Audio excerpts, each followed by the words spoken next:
الحمد للہ وحدہ والصلاة والسلام علی من لا نبی بعدہ اما بعد فاعوذ باللہ من الشیطان الرجیم بسم اللہ الرحمن الرحیم صاد والقرآن ذی الذکر بل الذین کفروا فی عزت وشقاق صدق اللہ مولانا العظیم۔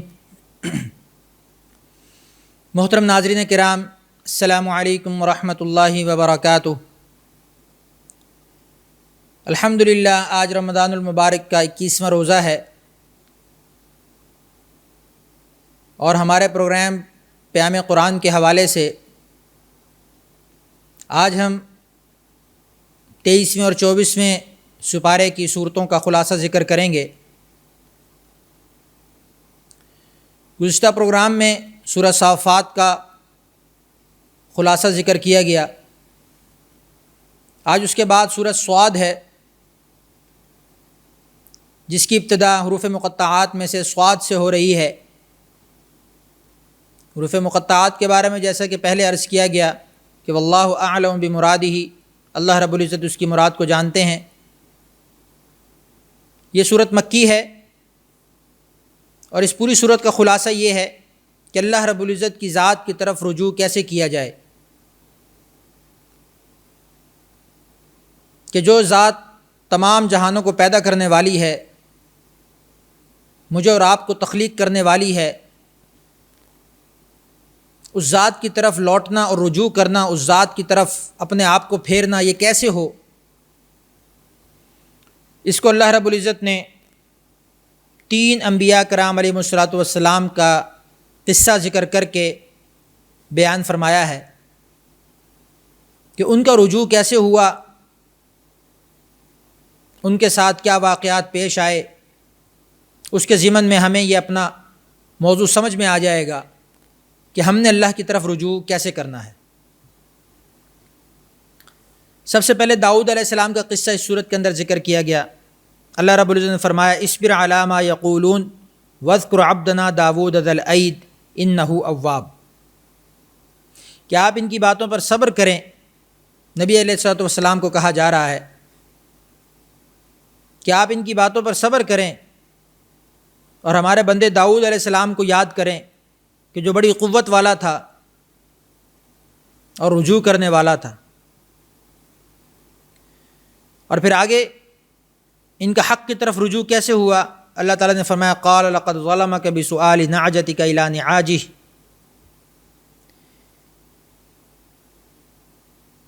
کہ ان کے ساتھ ان سے جو سوال کیا گیا، کہ جب ایک مقدمہ ان کے سامنے پیش کیا گیا سلیمان علیہ السلام اور داؤد علیہ السلام کے سامنے، کہ اپنی دمبیوں کو ان کی دمبیوں کے ساتھ ملا لینے والا واقعہ جو پیش آیا تھا، تو اس میں اللہ رب العزت فرماتے ہیں کہ بے شک یہ تیرے اوپر ایک ظالم ہے اور اکثر حصے دار شریک ایسے ہی ہوا کرتے ہیں۔ اور یہاں پر آگے اللہ رب العزت نے پھر یہ فرمایا وَشَدَدْنَا مُلْكَهُ وَآتَيْنَاهُ الْحِكْمَةَ وَفَصْلَ الْخِطَابِ، کہ جب داؤد علیہ السلام کا تذکرہ کیا گیا اور آپ علیہ الصلوۃ والسلام کو یہ کہا گیا کہ آپ داؤد علیہ السلام کو یاد کیجئے اور صبر کیجئے، تو اس پر ان کی آگے صفات بیان ہوئیں کہ ہم نے ان کو بادشاہی میں مستحکم کیا تھا اور ان کو حکمت عطا کی تھی، اور فصل الخطاب اور فیصلہ کرنے کا ملکہ عطا کیا تھا۔ یعنی کہیں بھی کوئی جھگڑا ہوتا، کوئی بات ہوتی، تو اس میں فیصلہ کرنے کی صلاحیت اللہ رب العزت نے ان کو دی تھی۔ اور پھر اسی میں وہ واقعہ دمبیوں والا ذکر ہوا، اور داؤد نے اس واقعے سے خیال کیا کہ ہم نے ان کو آزمایا ہے۔ تو اس واقعے کے بعد پھر اللہ رب العزت فرماتے ہیں کہ فاستغفر ربہ، انہوں نے اپنے رب سے استغفار کیا اور جھک گئے اور اللہ کی طرف رجوع کر لیا۔ اور پھر اللہ رب العزت نے کیا انعام عطا فرمایا فغفرنا لہ ذلک، ہم نے ان کو بخش دیا۔ وَإِنَّ لَهُ عِندَنَا لَزُلْفَىٰ، اور ہمارے لیے ان کے لیے قرب اور عمدہ مقام ہے۔ تو ہمیں سیکھنے کے لیے کیا ملا کہ اللہ رب العزت ہمیں آزمائیں گے، اللہ رب العزت کی طرف سے آزمائش آئے گی کسی بھی صورت میں، کوئی پریشانی ہو سکتی ہے، بیماری ہو سکتی ہے، اپنوں کا نقصان ہو سکتا ہے، کچھ لوگ ہمیں چھوڑ کے جا سکتے ہیں، کچھ بھی ہو سکتا ہے۔ یہ اللہ کی طرف سے آزمائش ہوتی ہے کہ اپنے بندے کو جانے، پرکھے، پہچانے، جانچے کہ اس کے اندر کا ایمان کس نوعیت کا ہے، اس کا رد عمل کیا ہوتا ہے، میرے سامنے وہ کس طریقے سے ریئیکٹ کرتا ہے۔ تو یہ آزمائش میں پورا اترنا، اپنے آپ کو ثابت قدم رکھنا، اس کی نہ صرف اللہ سے دعا مانگنی ہے بلکہ عملی طور پر کر کے بھی دکھانا ہے انشاءاللہ۔ تو یہ اللہ نے اپنے نبیوں کے ساتھ بھی کیا اور ہر مومن کے ساتھ ہو سکتا ہے۔ اور پھر آگے کیا کہا، یا داؤد انا جعلناک خلیفۃ فی الارض، کہ ہم نے آپ کو زمین میں خلیفہ بنایا ہے، فاحکم بین الناس بالحق، تو آپ لوگوں کے درمیان حق کے ساتھ فیصلہ کیجئے، ولا تتبع الہوا، اور خواہشات کی پیروی مت کیجیے۔ تو یہ تمام دنیا کے حاکموں کو پیغام ہے کہ اللہ رب العزت کی طرف سے ہمیں خلیفہ بنایا گیا ہے، ہم اللہ کے نائب ہیں، اللہ کے خلیفہ ہیں، اس کے احکامات کو دنیا کے اندر لاگو کرنے کے لیے آئے ہیں۔ تو لوگوں کے درمیان میں اگر کوئی فیصلہ کرنے کی نوبت آئے گی تو ہم نے حق کے ساتھ فیصلہ کرنا ہے، کسی قسم کے جھکاؤ کے ساتھ نہیں، کسی قسم کے دباؤ کے ساتھ نہیں، کسی قسم کی بھی اپنی خواہش کی پیروی کی کرتے ہوئے نہیں، بلکہ صرف اور صرف حق کو دیکھنا ہے اور اس کے مطابق فیصلہ کرنا ہے، چاہے پھر کٹہرے میں اپنا کوئی عزیز از جان ہی کیوں نہ کھڑا ہو، فیصلہ ہوگا تو حق کے ساتھ ہوگا۔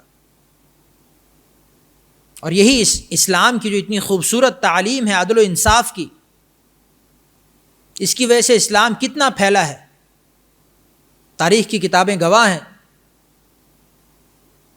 کہ مسلمان قاضی جب فیصلہ کیا کرتے تھے تو اگر ایک طرف مسلمان ہے اور دوسری طرف یہودی ہے اور دلائل اور گواہیاں ساری یہودی کے حق میں ہیں تو فیصلہ بھی یہودی کے حق میں ہوتا تھا، اگرچہ چاروں طرف مسلمانوں کا غلبہ ہے، عدالت میں، دربار میں، قاضی بھی، خلیفہ بھی سب مسلمان ہیں، لیکن فیصلہ میرٹ پر ہو رہا ہے، فیصلہ دلائل اور حقائق کی بنیاد پر ہو رہا ہے، نہ کہ جذباتی و مذہبی وابستگی کی بنیاد پر۔ تو پھر وہ یہودی بھی اسلام لے کر آتا ہے۔ تو یہ اسلام کو پھیلانے کے ذرائع ہیں، حق کا فیصلہ کرنا، حق بات کو پھیلانا، حق کو بنیاد بنانا، اس کے ذریعے سے اسلام پھیلتا ہے، اس کے ذریعے سے اللہ کا دین دنیا میں لاگو ہوتا ہے اور جاری ہوتا ہے۔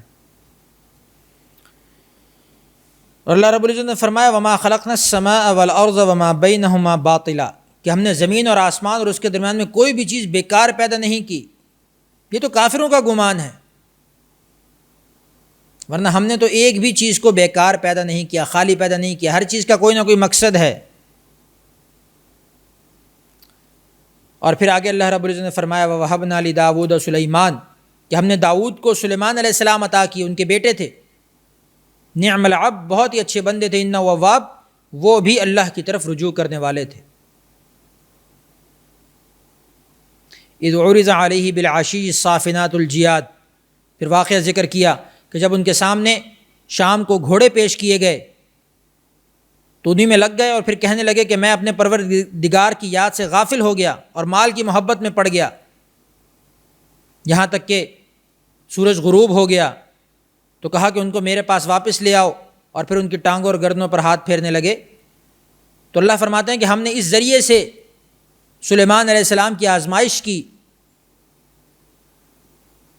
اور پھر ایک تختے پر ان کو ڈال دیا، ثم اناب، اور پھر انہوں نے رجوع کیا۔ قال رب اغفر لی وہب لی ملکا، تو سلیمان علیہ السلام نے فرمایا کہ اے میرے رب مجھے بخش دے اور مجھے ایسی بادشاہی عطا فرما کہ میرے بعد کسی کو نہ دی ہو، انک انت الوہاب، بے شک تو دینے والا ہے۔ تو پھر اللہ نے کیسی بادشاہی دی؟ زمین و آسمان کو مسخر کیا، ہوا کو ان کے لیے مسخر کیا، چرند پرند کو ان کے لیے مسخر کیا، جنوں کو ان کے لیے مسخر کیا، ایسی بادشاہی اللہ رب العزت نے کبھی کسی کو نہیں دی۔ اور پھر تیسرے نمبر پر وَاذْكُرْ عَبْدَنَا ایوب، نبی کریم صلی اللہ علیہ وسلم کی تسلی کے لیے اللہ رب العزت جو تیسرا واقعہ ذکر فرما رہے ہیں ایوب علیہ السلام کا، کہ آپ ہمارے بندے ایوب کو یاد کیجئے کہ جب انہوں نے اپنے رب کو پکارا کہ شیطان مجھے تکلیف دیتا ہے اور عذاب دیتا ہے، کہ جب اللہ رب العزت کی طرف سے ان پر آزمائش آئی، ان کو ایک بیماری ایسی لگی کہ جس میں وہ تھوڑے پریشان ہوئے، تو اللہ نے فرمایا کہ زمین پر لات مارو، پاؤں مارو، تو اس میں چشمہ نکل آیا اور کہا کہ یہ نہانے کے لیے ہے اور پینے کے لیے ہے۔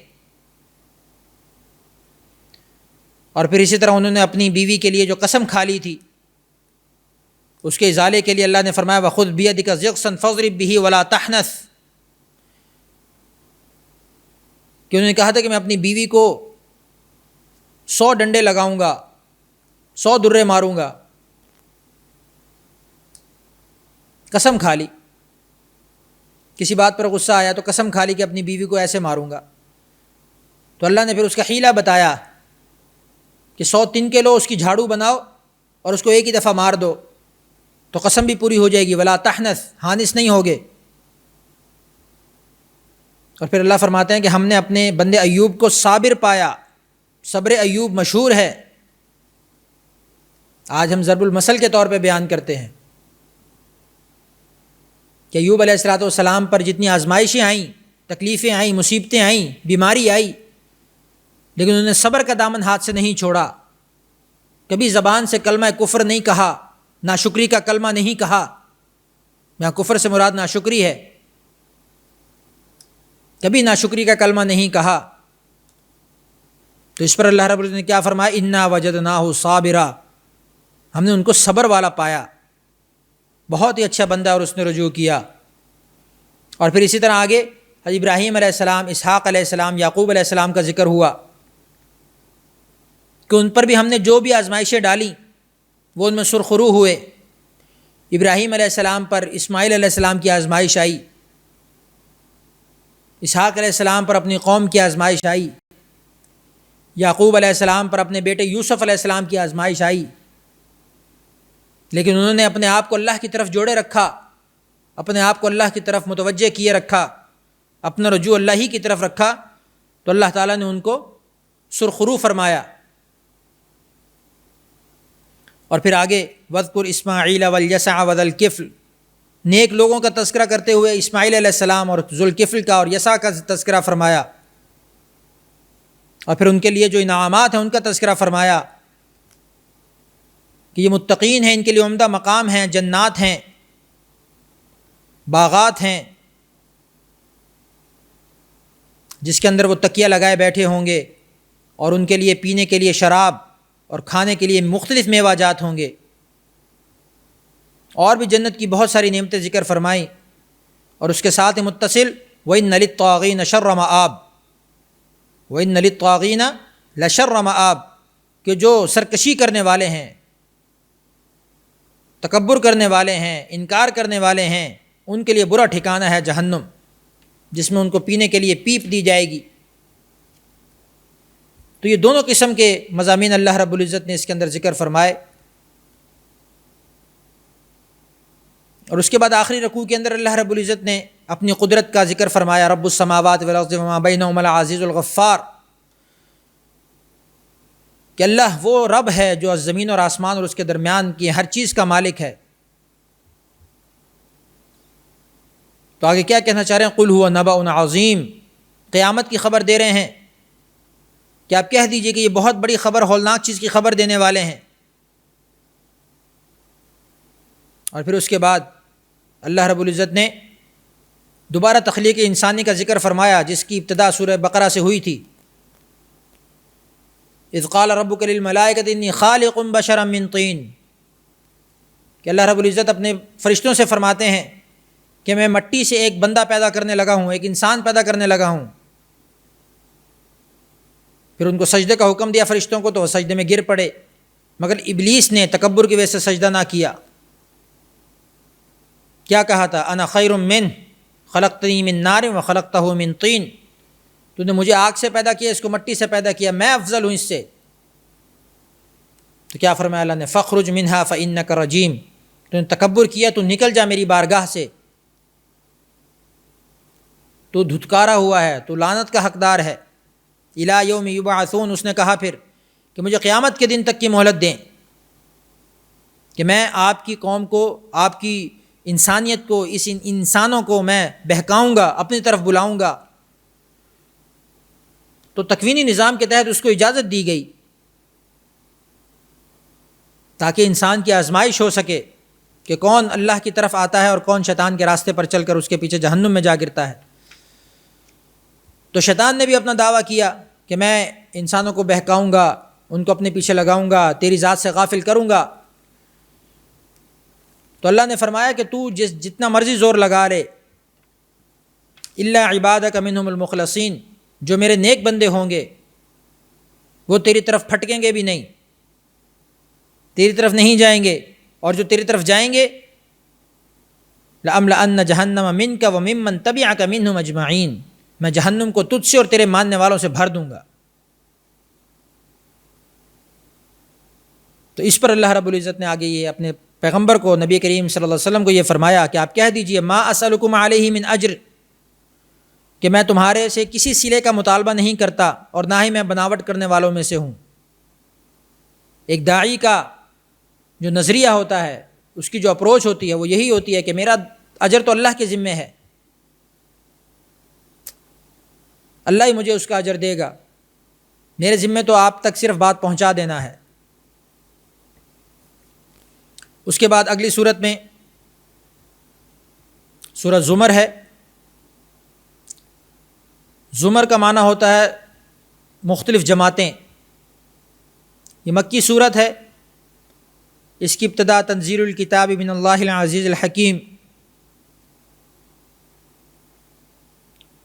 گزشتہ صورتوں کے برعکس اس میں حروف مقطعات میں سے کسی حرف کو ذکر نہیں کیا گیا، بلکہ براہ راست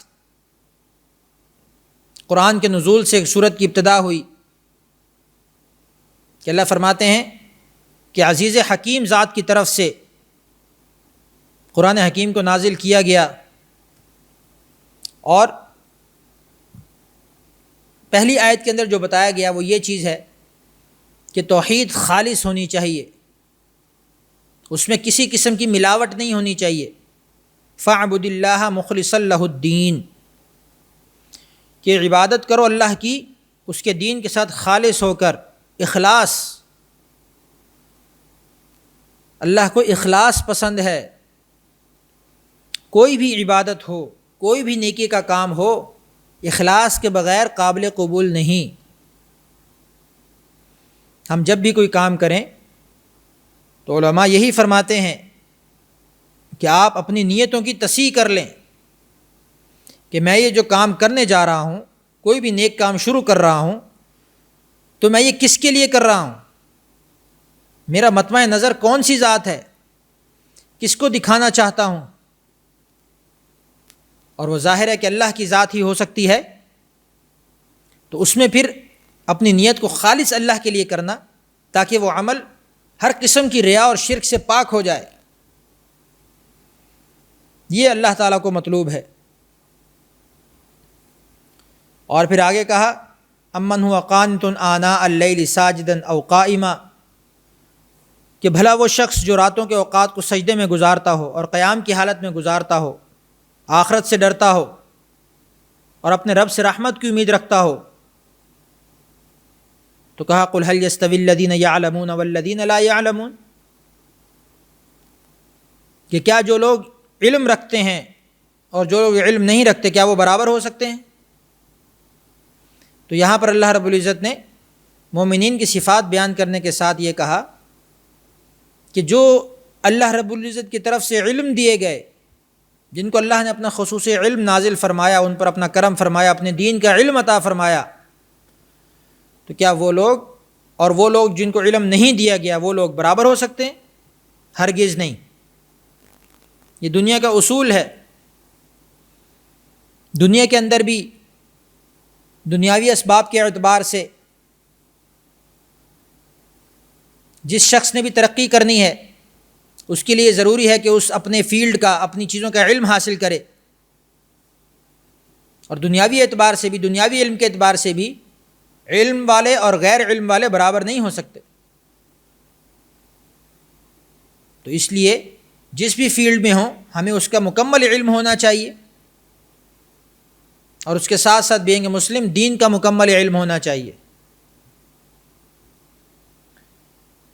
اور پھر اس کے اندر انیبو کا لفظ ہے، وَأَنِيبُوا إِلَىٰ رَبِّكُمْ وَأَسْلِمُوا، کہ اپنے رب کی طرف لوٹو، جھک پڑو اور اپنے آپ کا سر تسلیم خم کر دو. صحابہ کرام کی طرف سے جب یہ آیت نازل ہوئی تو بہت ہی خوشی کا اظہار ہوا. صحابہ کرام بہت خوش ہوئے کہ یہ آیت بہت امید افزا ہے کہ اللہ رب العزت نے اس کے اندر کیا ارشاد فرمایا کہ ان اللہ یغفر الذنوب جمیعا، اللہ تعالیٰ تمہارے تمام گناہوں کو معاف کر دیں گے. تم اپنے رب کی طرف دوڑو، اپنے رب کی طرف دوڑ لگاؤ، جھک پڑو، لوٹ آؤ، اللہ رب العزت تمہارے سارے گناہوں کو معاف کر دیں گے. اور اللہ کی رحمت سے نا امید مت ہو.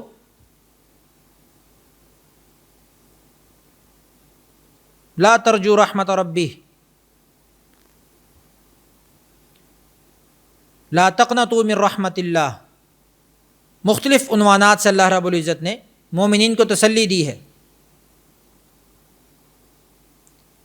کہ اللہ رب العزت کی رحمت، فرمایا کہ عرش سے بھی زیادہ وسیع ہے،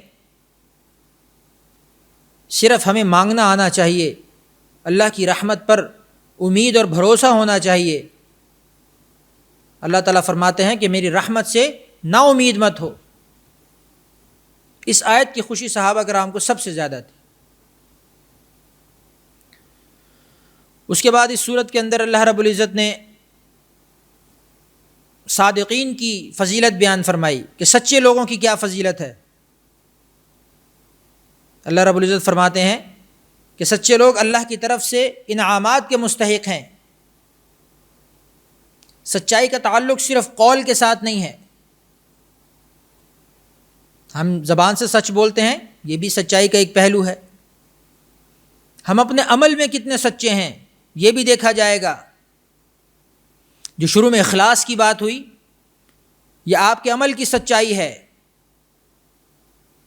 کہ ہم کھڑے نماز تو پڑھ رہے ہیں، لیکن کیا یہ ہماری نماز اللہ کے لیے ہے یا کسی اور کو دکھانے کے لیے؟ یہاں سے عمل کی سچائی اور جھوٹ کا پتہ چلے گا. ہم کسی کی، غریب کی مدد تو کر رہے ہیں، لیکن کیا کسی کو خوش کرنے کے لیے، کسی کو یہ بتانے اور جتانے کے لیے کہ میں بہت سخی ہوں، یا اللہ کے لیے کر رہے ہیں؟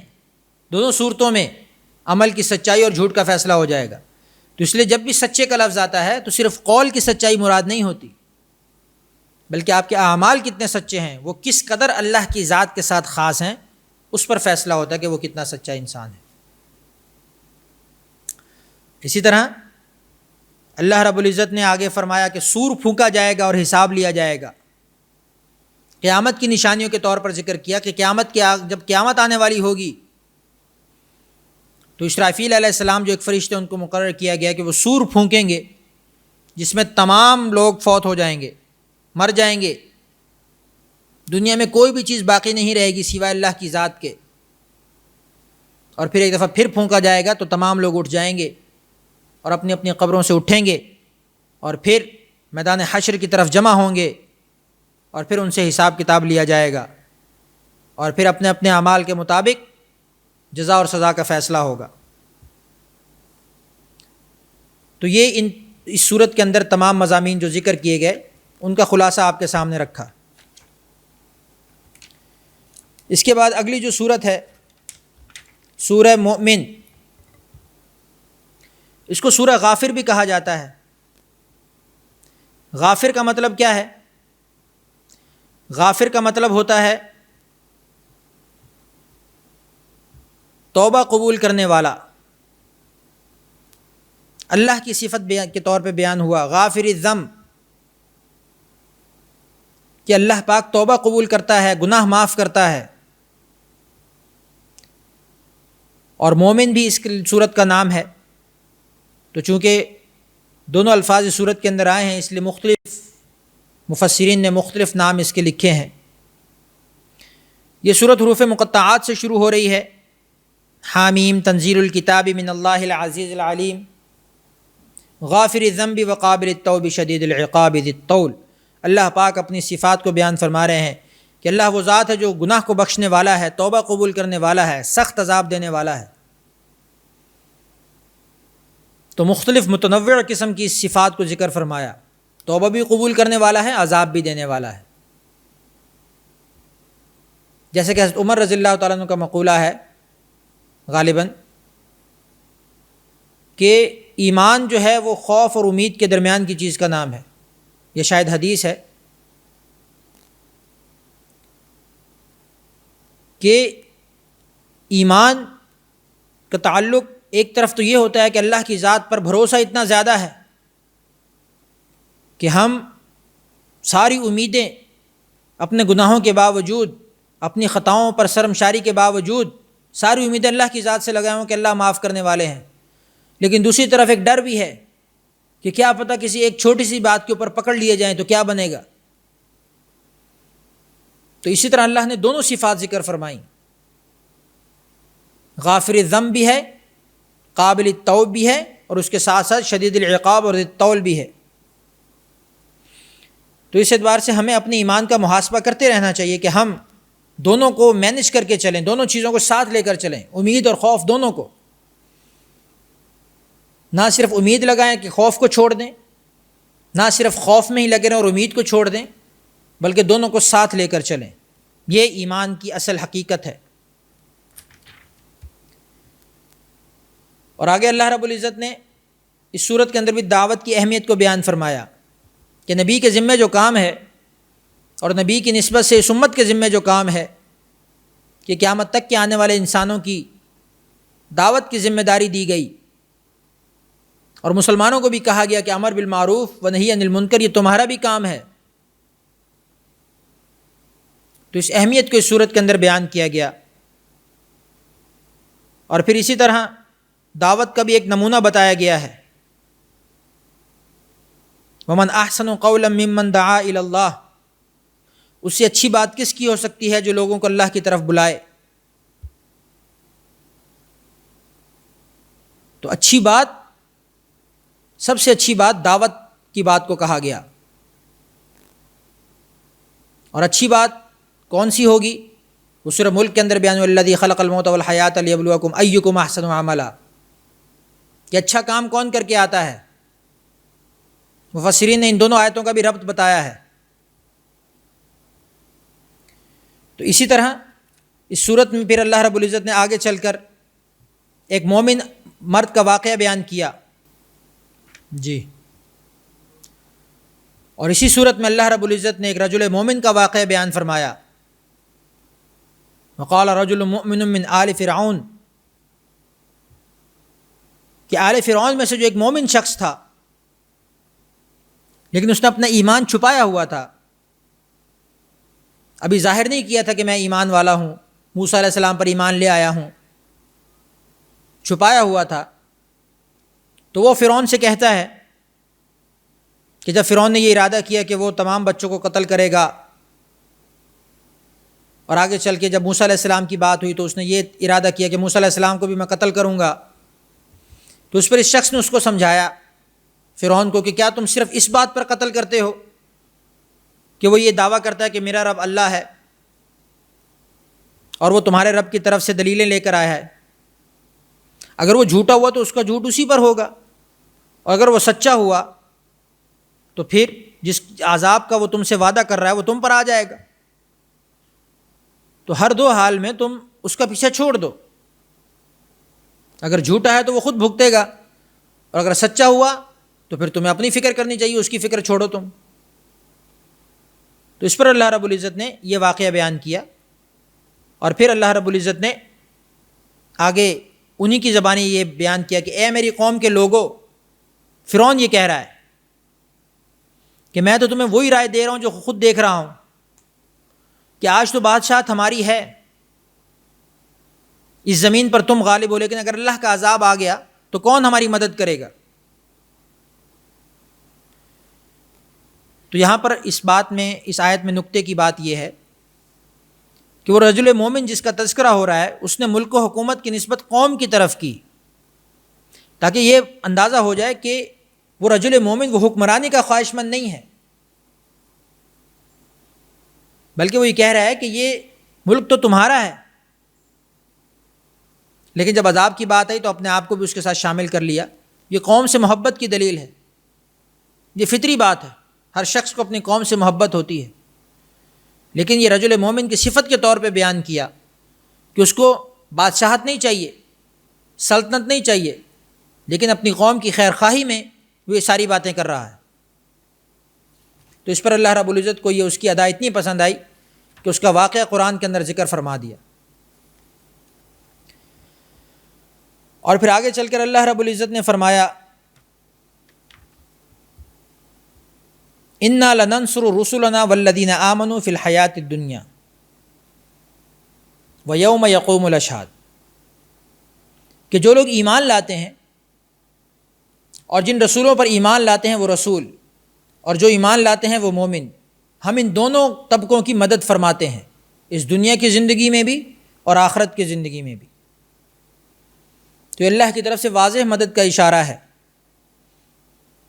کہ قیامت کے دن جس دن کے اندر کوئی بھی چیز ظالمین کو نفع نہیں دے گی، نہ ہی ان کی معذرت، نہ ہی ان کی توبہ استغفار، نہ ہی ان کی ندامت، اس دن ظالمین کو کوئی بھی چیز نفع نہیں دے گی، لیکن اللہ رب العزت اس دن مومنوں کو کامیاب فرمائیں گے، مدد فرمائیں گے ان کی۔ اور پھر آخر میں قیامت کا تذکرہ فرمایا کہ ان الساعۃ لآتیۃ لا ریب فیہا، کہ قیامت بے شک آ کر رہے گی، اس میں کوئی شک کی بات نہیں ہے، لیکن اکثر لوگ ایمان نہیں رکھتے۔ آج کل بھی آپ کو ایسے لوگ ملیں گے جو ویسے تو مسلمان ہیں، لیکن ان سے آپ کو یہ سننے کو ملے گا کہ قیامت کا کوئی پتہ نہیں، بس یہی زندگی ہے جو ہے۔ تو یہ گمراہی کا راستہ ہے، کیونکہ قرآن نے واضح طور پہ بتا دی کہ قیامت آنی ہے۔ اور پھر اللہ آگے فرما رہے ہیں قال ربکم ادعونی استجب لکم، کہ تمہارا رب تمہیں یہ کہتا ہے کہ تم مجھے پکارو میں تمہیں جواب دوں گا۔ کتنا کریم رب ہے کہ خود سکھا رہا ہے کہ تم مجھے بلاؤ، پکارو، میں تمہیں جواب دوں گا۔ ان الذین یستکبرون عن عبادتی، کہ جو میرے بندوں میں سے تکبر کرتے ہیں میں انہیں جہنم میں داخل کروں گا۔ تو گویا کہ اللہ کو پکارنا یہ عاجزی اختیار کرنا ہے، اللہ کو پکارنا تکبر سے دوری اختیار کرنا ہے۔ تو جو شخص تکبر سے بچنا چاہتا ہے وہ اپنی ذات کو اللہ کے سامنے ملیا میٹ کر دے، اللہ رب العزت اس کو تکبر سے بچا لیں گے۔ اور پھر آگے اللہ رب العزت نے اس صورت کے آخر میں یہ فرمایا کہ اللہ الذی جعل لکم الانعام لترکبوا منہا، اپنی قدرت اور نعمتوں کو ذکر فرمایا کہ اللہ وہ ذات ہے جس نے تمہارے لیے چوپایوں کو بنایا تاکہ تم اس میں سوار ہو جاؤ اور اس میں سے کھاؤ، وَلَكُمْ فِيهَا مَنَافِعُ، اور تمہارے لیے اس میں فائدے ہی فائدے ہیں۔ تو ہر بار اللہ رب العزت اپنی قدرت کے بیان پر کسی موضوع کا اختتام فرماتے ہیں تاکہ اس سے یہ سبق حاصل کیا جا سکے کہ ہمارا انجام تبھی اچھا ہوگا جب ہمارا ایمان اللہ کی ذات پر پختہ ہوگا، جب ہم ان تمام نعمتوں اور قدرتوں کے شکرانے کے طور پر اللہ کی عبادت اور اس پر ایمان کی بڑھوتری میں اپنے آپ کو پیش کریں گے۔ اور آگے اللہ رب العزت نے فرمایا کہ افلم یسیروا فی الارض فینظروا، کہ کیا تم زمین میں چلتے پھرتے نہیں ہو؟ نکل جاؤ زمینوں میں، اللہ کی زمین کو دیکھو، دنیا کو دیکھو۔ کیوں دیکھیں؟ کیا وجہ ہے؟ فینظروا کیف کان عاقبۃ الذین من قبلہم، کہ ہم نے جو تم سے پہلی قوموں کے ساتھ کیا اس کے اثرات اور انجام ابھی بھی زمین پر باقی ہیں، ابھی بھی دنیا میں باقی ہیں۔ اگر تمہیں ہماری بات پر یقین نہیں آتا تو خود جا کر دیکھو اور پھر اندازہ لگاؤ کہ ہمارے وعدے کتنے سچے ہیں۔ اور پھر آگے اللہ رب العزت نے آخر میں فرمایا کہ سنت اللہ التی قد خلت فی عبادی، کہ اللہ کا جو ضابطہ ہے کہ بری قوموں کو عذاب کے ساتھ ہلاک کرنا، چاہے وہ کوئی بھی ہوں، یہ اللہ کا ضابطہ کبھی نہیں بدلتا، اپنے تمام انسانوں میں جاری ہوتا ہے۔ وخسر ہنالک الکافرون، اور کافر لوگ جو ہیں وہ ہمیشہ خسارے میں رہیں گے۔ تو اللہ رب العزت سے دعا ہے کہ جو کچھ بھی ہم نے سیکھا ہے، پڑھا ہے، اللہ رب العزت اس پر عمل کی اور اس کو آگے پہنچانے کی توفیق عطا فرمائے، اور اس آخر عشرے کی تمام برکات اور فیوز کو اعلیٰ پیمانے پر حاصل کرنے کی توفیق عطا فرمائے۔ وآخر دعوانا ان الحمد للہ رب العالمین۔